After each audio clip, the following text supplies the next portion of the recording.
రాబోయే రోజుల యుద్ధంలో కేవలం ఫిరంగులు, తుపాకులు, మెషిన్ గన్స్, లేకపోతే వైమానిక దాడులు, మిసైళ్ళు ఇవి మాత్రమే కాదు, మైండ్ గేమ్స్ కూడా చాలా కీలక పాత్ర వహించబోతున్నాయి.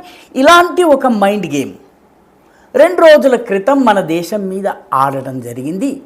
ఈ దేశంలో చాలామంది ఈ మైండ్ గేమ్ వలలో పడిపోయారు. ప్రభుత్వాన్ని ప్రశ్నించడం మొదలుపెట్టారు. తరువాత నిదానంగా వాస్తవం బయటపడ్డ తరువాత ఇంత పెద్ద మైండ్ గేమా అనుకున్నారు. మన తెలుగు పత్రికలు అసలు వీటిని పట్టించుకోలేదు. అదొకందుకు మంచిదే. అజ్ఞానం కూడా ఒక్కొక్కసారి మంచిదే అవుతుంది. ఈ మైండ్ గేమ్ ఏమిటి, భారతదేశంతో ఆడిన మైండ్ గేమ్ ఏమిటో ఇవాల్టి రాకాలోకంలో చర్చిద్దాం. రాకాలోకంకి స్వాగతం. జై హింద్ మిత్రులారా. జూలై 6, 7 తారీఖుల్లో ఈ 2 తేదీలలో హఠాత్తుగా సోషల్ మీడియాలో టెలిగ్రామ్ కావచ్చు, స్నాప్చాట్ కావచ్చును, ఎక్స్ కావచ్చును, ఇన్స్టాగ్రామ్ కావచ్చు, ఫేస్బుక్ కావచ్చును, ఈ అన్ని ప్లాట్ఫాముల్లో హఠాత్తుగా కొన్ని వీడియోలు సర్క్యులేట్ కావడం మొదలుపెట్టాయి. అదేంటంటే భారతదేశపు సరిహద్దుని దాటి 60 కిలోమీటర్ల లోపలి వరకు చైనా చొచ్చుకొచ్చింది. చైనీస్ పీపుల్స్ లిబరేషన్ ఆర్మీకి సంబంధించిన జవాన్లు 60 కిలోమీటర్ల వరకు లోపలికి చొచ్చుకొచ్చారు. చొచ్చుకొచ్చిన తర్వాత అక్కడ ప్రజలతో వాద వివాదం చేశారు. వాళ్ళు అక్కడ తమ స్థావరాలని ఏర్పాటు చేసుకున్నారు. భారత ప్రభుత్వము అసలు ఏమీ చేయలేకపోయింది. ఈ వార్తను భారత ప్రభుత్వం దాచిపెట్టేందుకు, చాప కింద తోసేందుకు, అటకెక్కించేందుకు ప్రయత్నం చేస్తోంది. ఇది ఆ వీడియోల సారాంశం. దీనిలో కొన్ని క్లిప్పులు, కొన్ని వీడియోలు, ఇవన్నీ కూడా భారీ ఎత్తున సర్క్యులేట్ అవ్వడం మొదలుపెట్టింది. దేశం ఆశ్చర్యపోయింది. ఇదేంటి, చైనా 60 కిలోమీటర్ల వరకు లోపలికి వచ్చినా కూడా మనకి తెలియకపోవడం ఏంటి? వీడియోలు చూసినట్టయితే వీడియోల కింద ఇచ్చే వివరణలో రాసింది ఏంటంటే, తక్సింగ్ సెక్టర్ ఉంటుంది, అప్పర్ సుబాన్సిరి జిల్లా. సుబాన్సిరి అంటే సువర్ణశ్రీ అనేటటువంటి నదిని స్థానికులు సుబాన్శ్రీ అంటారు. ఈ సుబాన్సిరి నది అప్పర్ సుబాన్సిరి ఒక జిల్లా, లోవర్ సుబాన్సిరి ఒక జిల్లా, 2 జిల్లాలు ఉంటాయి. ఈ 2 అరుణాచల్ ప్రదేశ్లో ఉంటాయి. ఈ సుబాన్సిరి, అప్పర్ సుబాన్సిరి జిల్లాలో ఉన్నటువంటి తక్సింగ్లో 60 కిలోమీటర్ల మేరకు చైనా చొచ్చుకొచ్చింది. మన ప్రజలతో కొట్లాడింది, మన ప్రజలని ఓవర్ పవర్ చేసి వాళ్ళక్కడ తమ స్థావరాల్ని ఏర్పాటు చేసుకున్నారన్నటువంటి వార్తలు, క్లిప్పులు రకరకాలుగా షేర్ అయ్యాయి. అయితే వాస్తవం ఏమిటి? 60 కిలోమీటర్ల వరకు ఎవ్వరూ ఆపకుండా చైనా అసలు అరుణాచల్ ప్రదేశ్లో ప్రవేశించగలదా? చైనాకి అంత సామర్థ్యం ఉందా? చైనాకి ఇంత లోపలికి రావడానికి కావలసినటువంటి అవసరము, ఆస్కారం ఏముంది? వ్యూహరచన పరంగా చూస్తే చైనా ఇప్పుడు భారతదేశంతో ఏ రకమైన గొడవకు దిగేందుకు సిద్ధంగా లేదు. కానీ ఈ క్లిప్పులు వచ్చేస్తున్నాయి. సోషల్ మీడియా అంతా 6th and 7th, even 8th వరకు కూడా సోషల్ మీడియాలో వచ్చేసాయి. ఇవన్నీ ఏమిటి? ఒకసారి ప్రజల్లో అనుమానం మొదలైంది. అసలు మోదీ ప్రభుత్వం ఏం చేస్తోంది? అసలు సరిహద్దుల్ని కాపాడగలుగుతోందా లేదా? 60 కిలోమీటర్లు లోపలికి రావడం ఏంటి? ఈ క్లిప్పులు ఏమిటి? ఈ క్లిప్స్లో అన్ని, క్లిప్పింగ్స్లో అన్ని మొత్తం అంతా కూడాను సైనికులు ఎవరో వచ్చేస్తున్నారు, ప్రజలతో ఏదో గొడవ పడుతున్నారు. ఇదంతా వాస్తవమా కాదా? అయితే అదృష్టవశాత్తు భారత ప్రభుత్వం చెందినటువంటి ప్రెస్ ఇన్ఫర్మేషన్ బ్యూరో, PIB అంటారు. ఈ PIB దగ్గర ఒక ఫ్యాక్ట్ చెక్ ఉంది. ఈ ఫ్యాక్ట్ చెక్ అంటే ఆ వీడియో వాస్తవమైందా కాదా, లేకపోతే ఈ వార్త నిజమా కాదా అని తేల్చేటటువంటి ఫ్యాక్ట్ చెక్ విధానం ఉంది.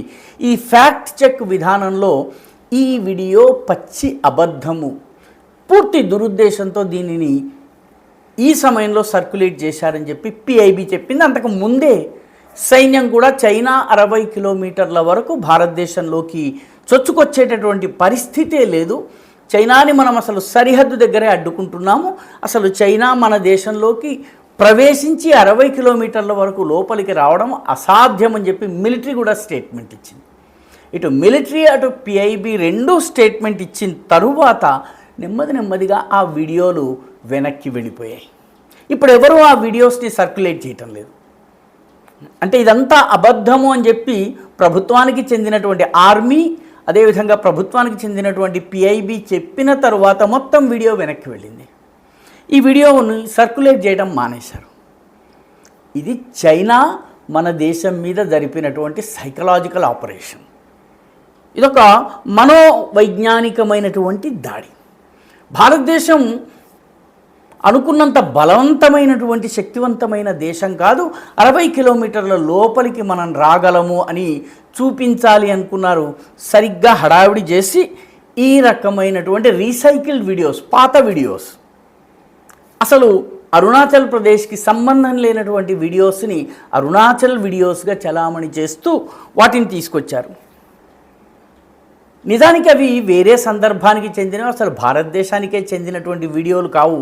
కానీ అంత దూరం నుంచి తీస్తున్నట్టయితే ఏది ఇండియా కాదు చెప్పడం చాలా ఇబ్బందికరమైన విషయం.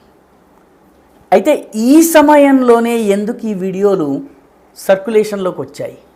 దీని టైమింగ్ని మనం అర్థం చేసుకోవాలి. టైమింగ్ని ఎందుకు అర్థం చేసుకోవాలంటే సరిగ్గా ఈ సమయంలో ప్రధానమంత్రి నరేంద్ర మోదీ ఇండోనేషియాలో పర్యటిస్తున్నారు. ఇండోనేషియాతో మనము బ్రహ్మోస్ అమ్మకానికి సంబంధించి, అదేవిధంగా అస్త్రా అనేటటువంటి ఎయిర్ టు ఎయిర్ అటాక్ చేసేటటువంటి మిసైళ్ళ విషయంలో మనము ఒప్పందాలు చేసుకుంటున్నాము. సబంగ్ ఎయిర్పోర్ట్లో, ఇండోనేషియాకి చెందిన సబంగ్ ఎయిర్పోర్ట్లో పెట్టుబడులు పెట్టి దాన్ని డెవలప్ చేసేటటువంటి పనిని చేస్తున్నాము. దీని అంతటి వల్ల ఆందోళన చెందే దేశం ఏదన్నా ఉంటే అది చైనా ఒకటి. ఎందుకంటే చైనాకి సంబంధించినటువంటి అన్ని సరకు రవాణా పడవలు, అన్ని చమురు రవాణాకి సంబంధించిన పడవలు అండమాన్ దగ్గర ఉన్నటువంటి 10th డిగ్రీ ఛానల్ నుంచి వెళ్ళి మలక్కా స్ట్రెయిట్స్ మీదుగా వెళ్తాయి. కాబట్టి భారతదేశం యొక్క గ్రేట్ నికోబార్ ప్రాజెక్ట్, అదేవిధంగా సబంగ్ ఎయిర్పోర్ట్ డెవలప్మెంట్, ఈ రెండిటి వల్ల సబంగ్ నుంచి ఒక 100 కిలోమీటర్స్ వెళ్ళినట్లయితే మలక్కా స్ట్రెయిట్స్ వస్తుంది. గ్రేట్ నికోబార్ ఐలాండ్ నుంచి సబంగ్కి కేవలము 100 కిలోమీటర్లు. కాబట్టి చాలా దగ్గరగా మలక్కా జలసంధికి అత్యంత దగ్గరగా భారతదేశానికి చెందినటువంటి సైనిక ప్రెజెన్స్, మిలిటరీ ప్రెజెన్స్ ఉండబోతోంది. చైనా దీని నుంచి మన దేశ ప్రజల దృష్టి మళ్లించేందుకు, తాత్కాలికంగా నిన్న కొంత కంగారుని సృష్టించేందుకు ఈ దేశంలో ఉన్నటువంటి చైనీస్ తాబేదారులు 60 కిలోమీటర్ల లోపలికి వచ్చేసింది చైనా, ఈ భారత్ ఏం చేస్తోంది, అసలు భారతదేశ ప్రభుత్వం ఇండోనేషియాకి అతంతా వెళ్ళడం అవసరమా, ముందు నీ దేశ సరిహద్దులను నువ్వు కాపాడుకో అన్నటువంటి ప్రచారం చేసేందుకు సైకలాజికల్గా కొంతసేపైనా కొంతమందినైనా మోసపుచ్చవచ్చు. ఈ సైకలాజికల్ మైండ్ గేమ్ ఏదైతే ఉందో దాని వెనుక అసలు రహస్యం ఇదే. అయితే మన పిఐబి కానీ ఆర్మీ కానీ తక్షణమే స్పందించడం వల్ల, ఇంత తక్షణం స్పందిస్తాయని చెప్పి చైనీస్ ఏజెంట్లు ఊహించి ఉండరు.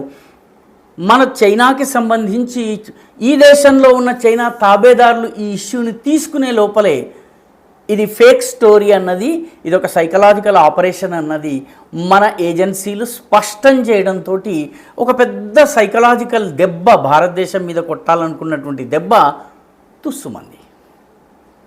కాబట్టి రాబోయే రోజుల్లో ఇలాంటి మైండ్ గేమ్స్ ఎన్నో జరగవచ్చు. ప్రజలు సావధానంగా ఉండవలసినటువంటి అవసరం ఉంది. ఈ వీడియో మీకు నచ్చినట్టయితే లైక్ చేయండి, షేర్ చేయండి, ఈ ఛానల్కి సబ్స్క్రైబ్ చేయండి. మీ అభిప్రాయాన్ని కమెంట్ల రూపంలో తప్పనిసరిగా పంపించండి.